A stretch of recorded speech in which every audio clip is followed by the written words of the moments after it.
पुणे में उसका घर था और वो हमेशा ऐसे घूमते रहता था। उसके लिए कोई बड़ी बात नहीं थी ऐसे सोलो ट्रिप वगैरह करना। उसकी ये ट्रिप बहुत ही ज़्यादा यादगार हुई थी, लेकिन सपने में भी नहीं सोचा था कि आज मेरे साथ कुछ ऐसा हो जाएगा। इस रास्ते में अंबोली घाट नाम का एक इलाका पड़ता था। अंबोली घाट से थोड़े पहले से ही प्रॉपर जंगल वाला एरिया शुरू हो जाया करता था। बिल्कुल सुनसान सड़क, चल रही है तो कुछ ट्रक या बसें। नॉर्मल जो ट्रैवलर्स होते हैं ना, वो इतनी रात गए यहाँ से गुजरते नहीं हैं, क्योंकि सभी लोगों का मानना होता है कि जो जगह ज़्यादा सुनसान हो जाती है रात के समय, जो खासकर जंगल वाला एरिया होता है, वहाँ से ट्रैवल नहीं करना चाहिए। कुछ नहीं तो कुछ परेशानी पीछे लग सकती है। यही बात की चिंता हमेशा से प्रणव के घर वालों को भी रहती थी। क्यों रहती थी? क्योंकि प्रणव को घूमने फिरने का बहुत ज़्यादा शौकीन था। बाइक राइडिंग इससे करवा लो, कहीं पे भी निकल जाया करता था। इसको दोस्तों यारों से इतना फ़र्क नहीं पड़ता था, इसके साथ कोई चला तो चला, वरना ऐसा घूमने का मन कर गया तो बाइक उठाया निकल गया। अब घर वालों को डर लगता था, यार रात बेरात कहीं से भी जा रहा है, कहीं पे भी आ रहा है, कुछ सोचता नहीं है, कुछ देखता नहीं है, इसको कुछ कैसे, मतलब उसको हैंडल नहीं कर पा रहे थे इसे घर वाले। ठीक है ना यार, लाइफ अच्छी ही चल रही थी, वो अपने हिसाब से जी रहा था उस रात के पहले तक। खैर, मैं बता रहा था कि ये ट्रिप विप करके, ये सोलो ट्रिप में गया हुआ था, वो अच्छे से लौट रहा था। अंबोली घाट का इलाका जस्ट क्रॉस हुआ ही है। अभी भी ये घाट वाला ही एरिया चल रहा है, जंगल वाला ही एरिया चल रहा है कि अचानक से इसकी हेडलाइट के सामने एक लड़की आ जाती है। गाड़ी की हेडलाइट के सामने एकदम 2 फीट की दूरी पर बहुत ज़ोर से ब्रेक मारता है। अब आप सोच रहे होंगे कि सिर्फ 2 फीट की दूरी पर ही इसको अचानक से लड़की कैसे दिखी, एक छोटी सी बच्ची। अरे भाई, उस रात अच्छी खासी बारिश हुई थी और थोड़ी देर पहले ही बारिश बंद हुई रही होगी।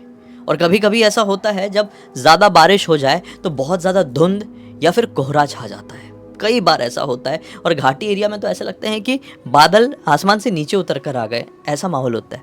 और उसी वजह से गाड़ियों को, बाइक्स को बहुत अच्छा विजन नहीं मिल पाता है, तो वो धीरे धीरे गाड़ी चलाते हैं। अब हेडलाइट स्ट्रांग रही तो कोई दिख गया तो दिख गया, वरना बहुत दुर्घटनाएं भी हो जाती हैं। और ये धीरे चला रहा था अपनी बाइक को। इसकी बाइक की हेडलाइट इतनी ज़्यादा स्ट्रांग नहीं थी, लेकिन फिर भी थी, इसलिए अचानक से इसको दिख गई और इसने फटफटा के ब्रेक मार दिया। अब ब्रेक मारा तो क्या पाया कि वो जो सामने बच्ची थी वो भागते भागते किनारे की तरफ चली गई और ज़ोर ज़ोर से रोने लगी। इसको बुरा लगा कि अरे कौन बच्ची है। सबसे बड़ी बात, इतनी रात गए, इतने ठंडे और सुनसान इलाके में एक छोटी सी बच्ची कर क्या रही है। सफ़ेद कलर का फ्रॉक पहनी हुई थी, नीले रंग का बॉर्डर था उसकी फ़्रॉक में, बहुत सुंदर सी फ़्रॉक थी। लेकिन आज के ज़माने में ऐसी कोई फ़्रॉक पहनता नहीं था। खैर, ये सारी चीज़ों ने एक साथ इसके दिमाग में ये लेकर आई कि हो सकता है कि बहुत ही छोटे गांव के आसपास की किसी छोटी बस्ती की होगी, क्योंकि जो बहुत छोटे गांव के लोग रहते हैं वो अपने लड़के बच्चों के लिए इतना फैशन वगैरह नहीं देखते हैं। खैर, उसने देखा कि अरे रो रही है, उतरा, बच्ची के पास गया। क्या हो गया, तुम कौन हो, तुम्हारे मम्मी पापा कहाँ हैं, बहुत परेशान लग रही हो, कहाँ रहती हो, आसपास ही तुम्हारा घर है क्या? उसी समय प्रणव के दिमाग में ये भी आया, यार आसपास मैं पूछ तो रहा हूँ इससे, लेकिन आसपास कोई घर तो दिख नहीं रहा है। फिर भी बोल रहा, बोलो ना कहाँ रहती हो, मैं तुम्हें छोड़ देता हूँ, किसी परेशानी में हो। लड़की उस तरफ मुँह करके, मतलब जिस तरफ खाई है, घाट में चल रहा है ना तो रोड के उस पार खाई, तो जिस तरफ खाई है उसी तरफ मुँह करके रोई जा रही। इसने बोला क्या है यार। जैसे उस बच्ची को ऐसे कंधे में हाथ लगाया कि पूछता हूँ अच्छे से, बहुत ज़्यादा परेशान है। कंधे में जैसे हाथ लगाया है, इसको ऐसा फील हुआ कि मैंने बर्फ़ की सिल्ली पे हाथ रख दिया हूँ। तो इसने तुरंत ऐसा हाथ हटा दिया। बोला ये क्या है यार, इतनी ठंडी बच्ची, लगता है इसकी बहुत ज़्यादा तबीयत ख़राब है। अगले ही पल प्रणव के दिमाग में ये आया, फिर से कहा, अरे बोलो तो सही, यहाँ पर खड़े रहना सही नहीं है, सेफ़ नहीं है। इतने में वो लड़की अपना चेहरा इसकी तरफ घुमाती है। उस लड़की का चेहरा देख के ये वहीं पर ठंडा पड़ जाता है, उस लड़की से भी ज़्यादा। क्यों? क्योंकि उस लड़की की ना आंखें थी, ना नाक थी, ना कान था, ना शक्ल थी तो सिर्फ मुंह, और एकदम ज़्यादा फटा हुआ, पूरी तरीके से ब्लैंक। और ऐसा लग रहा है कि यहाँ पर धुआं बसा हुआ है। वो एकदम हड़बड़ा के पीछे हटा और पीछे कोई पत्थर पड़ा रहा होगा, उससे उसका पैर फंसा और वो बहुत बुरी तरीके से ज़मीन में गिर गया। अब ज़मीन में गिरा जैसे ही वो ना, तो वो जो बच्ची थी वो रोना बंद कर दी और धीरे धीरे करके ज़मीन पर गिरे हुए प्रणव की तरफ अपने कदम बढ़ाने लगी। उसी समय घबराते हुए प्रणव ने यह पाया केवल वो बच्ची नहीं, बच्ची के पीछे पीछे करीबन 12-15 साए खाई के अंदर से ऊपर की तरफ रेंगते रेंगते इसकी तरफ आगे बढ़ रहे हैं। इसने बोला, कौन हो? छोड़ दो, मैंने किसी का कुछ नहीं बिगाड़ा हूँ, मुझे भागने दो यहाँ से, मुझे जाने दो। इतने में ही वो लड़की जो इतना बड़ा मुंह फाड़ी हुई थी कहने लगी, रुक जा, रुक जा। जब वो लड़की एकदम प्रणव के पास आ गई, पैर के पास, और प्रणव को लगा कि मैं गया, कि उसी अगले पल इसने हिम्मत जुटाया और उठा। अभी तक बोला मैं रेंग क्या रहा हूँ, पिक्चर चल रही क्या, शूटिंग चल रही क्या, उठता हूँ भागता हूँ। ये उठा और अपनी बाइक के पास गया और किक मारना शुरू कर दिया। लेकिन बाइक है कि 7-8 बार किक मारने के बाद बड़ी मुश्किल से स्टार्ट हुई। बहुत सारी बाइकों का ये सिस्टम रहता है कि ठंड के समय कहीं पर ज़्यादा ठंड है और आप अपनी बाइक रोक दो, तुरंत ठंडी पड़ जाती है, फिर उसको बहुत किक मारना पड़ता है। इसकी बाइक का भी सेम सीन हो गया था। खैर 7-8 किक मारने के बाद वो बाइक स्टार्ट हो गई और इतनी देर में उसने एक बार भी पीछे पलट कर नहीं देखा। वो रेंगते हुए साए, वो बच्ची मेरे तरफ आ तो नहीं रहे हैं, एक बार भी नहीं देखा। और बाइक जैसे स्टार्ट हुई, एक्सीलेटर फुल किया और बहुत तेज़ी से यहाँ से निकालने लगा।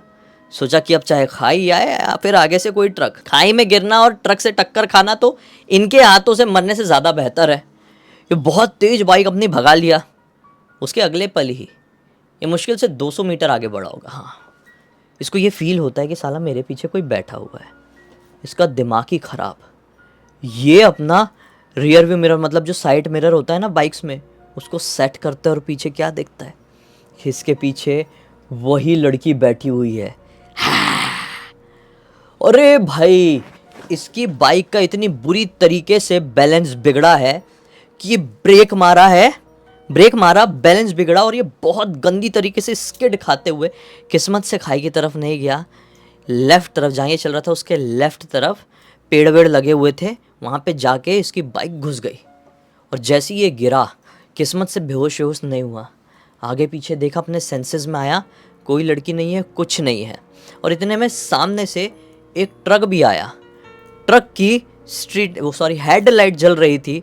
उसकी हेडलाइट से समझ में आया कि बीच रोड में वो लड़की खड़ी है और ट्रक तो बहुत तेज़ी से लड़की के आर पार हो गया। और जैसे ही वो ट्रक आर पार हुआ उस लड़की के, वो लड़की वहाँ पर नहीं थी। बोला भाग, ऐसी तैसी बच गया मैं, किस्मत बहुत अच्छी थी। ये तुरंत फिर से अपनी बाइक स्टार्ट किया और इस बार बाइक स्टार्ट हो गई किस्मत से। और बाइक की बुरी हालत नहीं हुई थी। ये गिरा था तो ठीक ठाक तरीके से गिरा था। गिरना भी दो प्रकार का होता है, एक होता है बड़ा भयंकर, बहुत बुरा गिर जाना। इसकी बाइक स्किड तो बहुत बुरा करी थी, लेकिन ना ही इसको चोट आई, हो सकता है छिला वेला रहा होगा, और ना ही इसके बाइक को कुछ बड़ा ऐसा कुछ हुआ कांड। ये उठा, बाइक की किक मारा और निकाल दिया, बहुत तेज़ निकाल कर सीधे ये एक ढाबे में पहुंचा। ढाबे में अच्छी खासी रौनक थी, काफ़ी सारे लोग थे, ट्रक ड्राइवर वगैरह खाना खा रहे थे।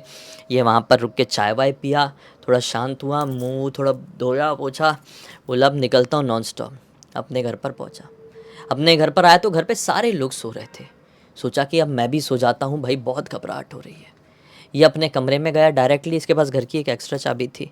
अपने कमरे में गया और सोने की कोशिश करने लगा, लेकिन नींद तो कतई नहीं आई। इसने सोचा कि ये नींद ना आना सिर्फ एक डर का कारण है, अब मैं पूरी तरीके से सुरक्षित हूँ। अगला दिन निकला और ये ज़्यादा किसी से भी घर पे बात नहीं कर रहा है और ना ही पिछली रात क्या हुआ उसके बारे में डिस्कस कर रहा है। और इस अगले दिन की अब रात आ गई है। खाना वाना खा के ये सोने के लिए अपने कमरे में आज जल्दी, यानी लगभग 11 बजे के आसपास ही आ गया। और 11 बजे इसको नींद भी आ गई। अपने कमरे में आया, बिस्तर में लेटा और नींद भी आ गई। नींद आई हुई लगभग 2-2.5 घंटे हुए होंगे कि इसको प्यास लगने की वजह से आँख खुलती है। पानी पीता है और सोचता है कि वॉशरूम भी चला जाता हूँ। अब इसके कमरे से ही लगा हुआ अटैच्ड वॉशरूम था। वॉशरूम का दरवाज़ा खोला, अपना काम किया, वॉश बेसिन में हाथ धो ही रहा था कि अगले ही पल उसको ऐसा फील हुआ कि आईने में, वॉश बेसिन के सामने आईना लगा हुआ है, उसमें मुझे कोई देख रहा है। अपनी आंखें ऊपर उठाया तो क्या देखता है कि इसके पीछे एग्जैक्टली वही लड़की खड़ी हुई है। घबरा गया और तुरंत पीछे पलट कर देखा, पीछे कोई नहीं। फिर सामने आईने में देखा तो वो लड़की खड़ी है, पीछे देखा तो लड़की नहीं। इसको ऐसा लगा कि ये मेरा वहम है जो बस चिपक के मेरे घर तक आ गया है, लेकिन ये वहम से भी कुछ ज़्यादा ही खतरनाक था। जल्दी जल्दी अपना हाथ धोया, बोला भाड़ में जाए, हनुमान चालीसा पढ़ते हुए मैं सोता हूँ। वो गया अपने बेड में और दुबक गया कंबल के अंदर। हनुमान चालीसा नॉनस्टॉप पढ़ने लगा। हनुमान चालीसा मुश्किल से आधी नहीं हुई होगी, अब कृपा देखो बजरंगबली की, आधी नहीं हुई होगी, इसको नींद आ गई, दिमाग हो गया शांत, थका भी हुआ है ना, थकान भी है, जैसा है हनुमान चालीसा का सहारा भी मिला, सब कुछ थकान का भी वो मिला, तो इसको नींद आ गई। अब नींद आए हुए फिर से आधा एक घंटे हुए होंगे, इसको ऐसा फील हुआ कि मेरे कमरे में कोई चल रहा है, चल रहा है, चल रहा है, पैर घिस घिस के जैसे चलते हैं ना, वैसे कोई चल रहा था। उठा, देखा कोई नहीं है साला, ये कौन चल रहा था, ये मुझे सपना आ रहा है कि हो क्या रहा है मेरे साथ। फिर ये सोया, फिर हनुमान चालीसा पढ़ने लगा, आधी हुई होगी लगभग, फिर नींद आ गई। अब वापस से नींद आई, 5 मिनट नहीं हुए होंगे, इसको फील होता है कि इसके बेड में कोई चढ़ा है, इसके पैर के पास से गद्दा दब रहा है, दब रहा है, दब रहा है। इसकी नींद खुल चुकी है लेकिन आंखें नहीं खोला है, प्रॉपर इसको क्लियरली फील हो रहा है कि साला कोई चढ़कर आया है, लेकिन ये आंखें बंद ही रखा है। बोला कि मैं आंखें खोल रहा हूँ तो वो चीज़ गायब हो जा रही है, मैं आंखें नहीं खोलूँगा, मैं सिर्फ महसूस करने की कोशिश करता हूँ कि ये चल क्या रहा है, समझने की कोशिश करता हूँ। ये आंख बंद ही रखा है कि इसको फील हुआ कि इसके कानों के पास कोई आया, और बड़ी ही ठंडी सी आवाज़ में एक लड़की ने इसे एक लाइन बोली। वो लाइन ये थी, मेरी पायल अब भी तेरे पास है, लौटा दे। और ये घबरा के उठ गया, बोला शिट ये क्या। और ये जैसे ही उठा, आसपास कोई भी नहीं, लेकिन रूम का टेम्परेचर इतना ज़्यादा ठंडा महसूस होने लगा, इतना ज़्यादा कि मैं क्या बताऊँ। ऐसा लगे कि किसी ने 16 डिग्री में एसी 10 घंटे से चला कर रखा हो एक छोटे से कमरे में, लेकिन एसी तो चालू ही नहीं थी, और इतना ठंडक वाला मौसम था भी नहीं। ये इसके मतलब कपकपाहट छूट गई पूरे शरीर में। और उसके अगले पल ही जब ठंड से थोड़ा सा दिमाग एक आध मिनट बाद बाहर निकला, तब समझ में आया कि मेरे कान में क्या आवाज़ आई थी, मेरी पायल अब भी तेरे पास है, लौटा दे। बोला शिट ये क्या चीज़ थी, पायल? हाँ, पायल तो मुझे मिली थी रोड में। जी हाँ, इसको मिली थी। मैंने बताया था ना आपको, जब ये अपनी बाइक से चल रहा था, अचानक से अंबोली घाट क्रॉस हुआ ही था कि कोहरे के बीच में अचानक से एक लड़की, एक बच्ची, वही बच्ची इसकी बाइक के सामने आ गई थी, और उसने बहुत ज़ोर से ब्रेक मारा था, और जैसे ही ब्रेक मारा था तो वो बच्ची भागी थी खाई की तरफ। वो बच्ची भागी थी ना, उसी पल जहाँ पर वो खड़ी थी, उसके पैर से एक पायल निकल कर गिर गई थी। इसने पायल उठाया था, लड़की के पास गया था कि बोलूँ कि बेटा तू कौन है, तेरी पायल गिर गई है, कौन है, क्या है, दुनियादारी तो पूछ लिया, लेकिन वो लड़की जवाब नहीं दी। और जब वो लड़की की शक्ल देख लिया कि ये नॉर्मल लड़की नहीं है, भूत है, तो पायल बिना लौटाए ही हड़बड़ाहट में अपनी जेब में डाला और भागा। क्योंकि जब ये अपनी बाइक से उतरा था तो हाथ में मोबाइल भी निकाल लिया था फ्लैशलाइट ऑन करने के लिए, तो उसी हाथ में मोबाइल भी, उसी हाथ में पायल भी। अब जब मोबाइल इसने अपने जेब में डाला तो पायल भी चली गई जेब में, और ये वहीं की वहीं से भाग लिया था। घर आ गया अपने, इसको सारी चीज़ रिकॉल हुई, शिट मैं पायल लेकर आ गया हूँ। जल्दी जल्दी जल्दी अपनी उसी जेब को टटोलने लगा जो जीन्स ये पहनकर उस ट्रिप से लौट रहा था। जैसे हाथ डाला एक जेब में जिसमें पायल रखा रहा होगा, क्या पाता है कि पायल तो पूरी खून से लथपथ है। वो हड़बड़ा कर पायल फेंक दिया, बोला ये क्या सीन है, अगर घर पर किसी को बताऊंगा तो मेरी तो वाट लग जाएगी, घूमना फिरना सब बंद करा देंगे। उस समय के लिए दिमाग ज़्यादा काम नहीं किया, घर के पूजा कमरे में गया, गंगा जल था, गंगा जल से जल्दी जल्दी पायल को धो दिया, और पूरी रात बस भगवान का नाम लेते हुए काट दिया।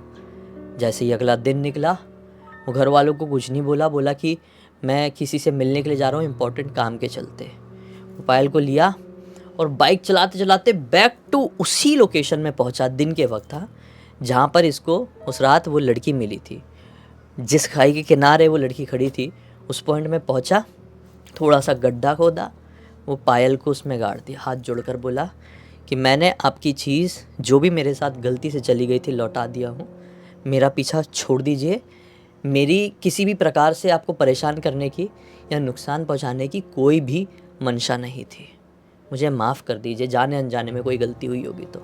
हाथ जोड़कर बोला, बिना पलटे अपनी बाइक में बैठा और इज्जत से अपने घर। और सच बता रहा हूँ, अब जो ये अपने घर पर आया है, इसको ऐसा लगा कि अब मैं एक्चुअल अपने घर पर आया। इसे बहुत ही रिलीफ हुआ, एक हल्कापन लगा, और इस दिन के बाद से सब कुछ ठीक हो गया।